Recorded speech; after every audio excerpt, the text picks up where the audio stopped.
Fin mai, Marwan Williams a gagné sa bataille judiciaire. La justice égyptienne lui a accordé le droit de se remarier. Marwan Williams est un chrétien copte divorcé. Cette victoire judiciaire va à l'encontre des dogmes de sa religion. C'est difficile pour moi de faire appliquer le jugement. Je ne peux pas obliger l'Église à se conformer à la décision de justice. Juste après le verdict, l'Église et le patriarche ont fait des déclarations où ils disaient qu'ils n'étaient pas obligés d'appliquer ce jugement.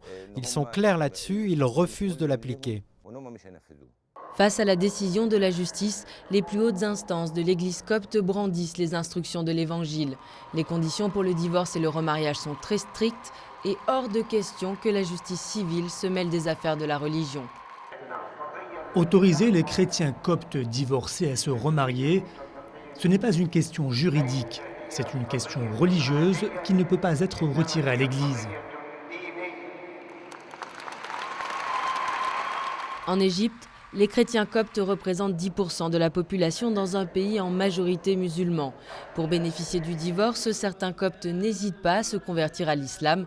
Mais chrétiens coptes ou musulmans, en Égypte, le mariage civil n'est de toute façon reconnu que s'il y a aussi mariage religieux. Le mariage civil serait la solution à beaucoup de problèmes. Moins de pression sur l'Église copte, qui ne serait plus sur la défensive sur les questions du divorce.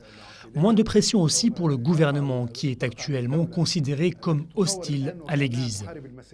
Pour l'heure, légaliser le mariage civil n'est pas à l'ordre du jour. À moins d'un changement de constitution, le mariage en Égypte risque d'être longtemps encore, avant tout, un mariage religieux.